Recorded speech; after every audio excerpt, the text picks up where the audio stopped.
तेजी से बदल भी रहा है और चल भी रहा है। सुकेश, 18 का जो ये शोर है, किस गठबंधन में अब जोर ज्यादा दिखाई दे रहा है? देखिए, दोनों अभी शेप ले रहे हैं। अगर ये कह दिया जाए कि कॉन्क्रेटाइज हो चुका, तो अभी हमारे शो में ही अभय दुबे ने बताया कि शरण में आना होगा, और अगला शरण में जाने को तैयार नहीं है। आप कह रहे हैं कि बाकी तो 23 जो हैं, या बाकी जो मैक्सिमम दल हैं, वो तो आपके साथ हैं। भाई, उनकी लड़ाई कांग्रेस से है। पंजाब में मौजूद कांग्रेस की है, दिल्ली में मौजूद कांग्रेस की है। उन्हें जो अलायंस करना है वो कांग्रेस से करना है। तो वो बहुत फोकस्ड पॉलिटिकल पार्टी की तरह नजर गड़ाए बैठे हैं कि जहां हमारा फायदा है वहां हमारे साथ कांग्रेस है कि नहीं है। तो ये केजरीवाल सिंड्रोम अगर जो ममता बनर्जी, अखिलेश यादव, इनको लगने लग जाए तो फिर तो कहीं गठबंधन हो ही नहीं पाएगा। तो इसीलिए सोनिया गांधी प्ले में आती है। हाँ। जो पटना में बैठक हुई थी उसको कन्वीन किया नीतीश कुमार ने। नीतीश कुमार में वो पॉलिटिकल एक्यूमेन था कि उन्होंने पटना में बैठक रखी, उसमें अरविंद केजरीवाल से लेकर ममता से लेकर अखिलेश तक को बुला लिया उन्होंने। आपने कहा कि सोनिया गांधी जो आराम की मुद्रा में थी, एक तरीके से राजनीतिक संन्यास जैसा लग रहा था, बहुत एक्टिव नहीं थी, वो अचानक से एक्टिव क्यों हो रही है? देखिए, सोनिया गांधी ने 10 साल ऐसी सरकार चलाई है, तो वो जो एक जो तजुर्बा है उनका, और जो इस गठबंधन को जरूरत है, अब एक पॉलिटिकल ग्लू कौन हो सकता है, तो वो सोनिया गांधी के तौर पे एक नाम सामने आ सकता है जो शायद ज्यादा मनूवर कर सकती हैं, उन्हें करना आएगा, वो ज्यादा एक्सेप्टेबल होंगी राहुल गांधी से। अप्रोचेबल भी है, अप्रोचेबल भी है, एक्सेप्टेबल भी है। हाँ। उनके अंदर मनूवर करने की क्षमता भी ज्यादा है। इस गठबंधन में कोई हरकिशन सिंह सुरजीत नहीं है, कोई मॉरल अथॉरिटी वाला व्यक्ति भी। देखिए, नीतीश कुमार भी कई बार पाला बदल चुके हैं। शरद पवार आप कह सकते हैं चाणक्य उनको, लेकिन जैसा कि उनके प्रवक्ता ने बताया कि अक्रॉस द पार्टी जो उनके संबंध है, तो अक्रॉस द पार्टी जो संबंध है वो कई बार उनके खिलाफ भी जाता था।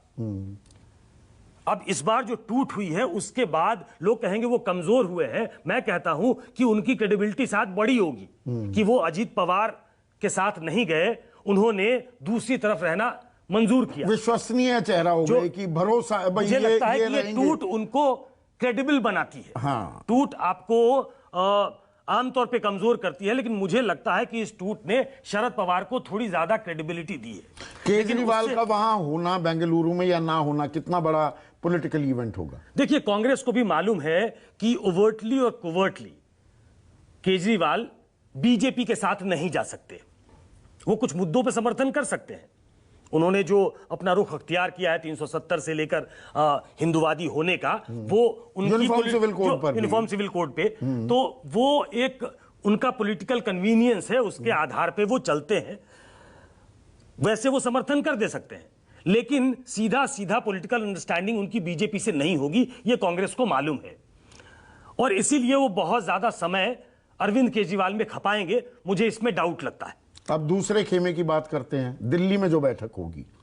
अब यहां भी छोटे छोटे गुटों को, और जिन गुटों से रिश्ते खुद तोड़े या जिनके साथ तलखी भी हुई, उनको वापस जो बीजेपी लेकर आ रही है, और बीजेपी अपनी उसकी ताकत कोई ऐसी कमजोर नहीं है या कमतर होती नहीं दिख रही है।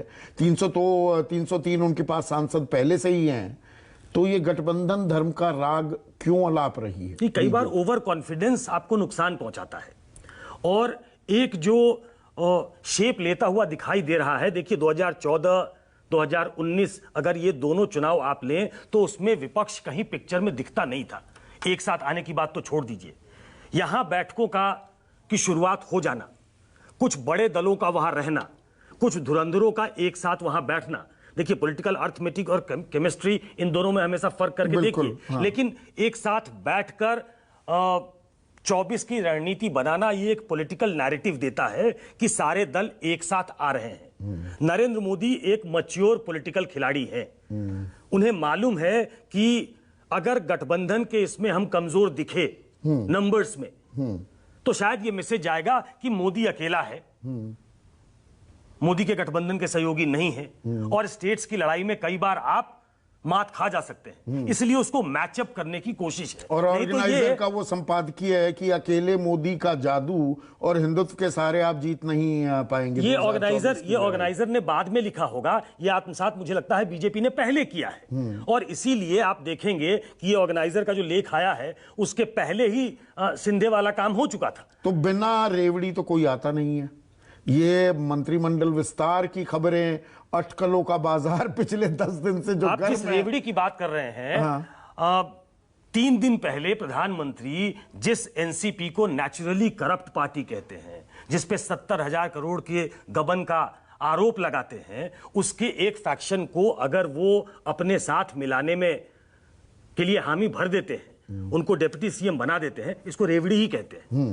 तो केंद्रीय मंत्रिमंडल में फेरबदल क्या अटक गया, लटक गया? मुझे लगता नहीं है कि लटका है, अटका है। ये जो 18 तारीख की बैठक है, मुझे लगता है, मेरा अपना हंच है, मेरी ये जानकारी नहीं है कि प्रधानमंत्री जब फ्रांस के दौरे से लौटते हैं तो उसके तुरंत बाद इस केंद्रीय मंत्रिमंडल में फेरबदल होगा, उसका विस्तार किया जाएगा। और 18 के बाद होगा, 18 से पहले? मुझे लगता है 18 के पहले होगा, क्योंकि और 18 उसी के बाद से ही 18 की मौजूदगी भी पुख्ता होगी। मैं ऐसा समझता हूं कि वो 18 के पहले होगा, और उसके पहले शिवसेना के लोग हों, चाहे अजीत पवार खेमे के लोग हों, चाहे बिहार के चिराग पासवान हों, चाहे टीडीपी के हों, बात तो यहां तक कि अकाली दल से चल रही है, उन्होंने ऑन रिकॉर्ड इसको भी मना किया। लेकिन राजनीति में कई चीजें 3 दिन पहले तक तो एनसीपी के साथ भी मना ही थी, लेकिन पॉलिटिकल मैरिज जो है वो बड़ी जल्दी में हो जाता है कई बार। तो मुझे लगता है कि 18 के पहले इसको एक शेप दे दिया जाएगा, ताकि 18 को ऐसा लगे कि हम पूरी तैयारी के साथ,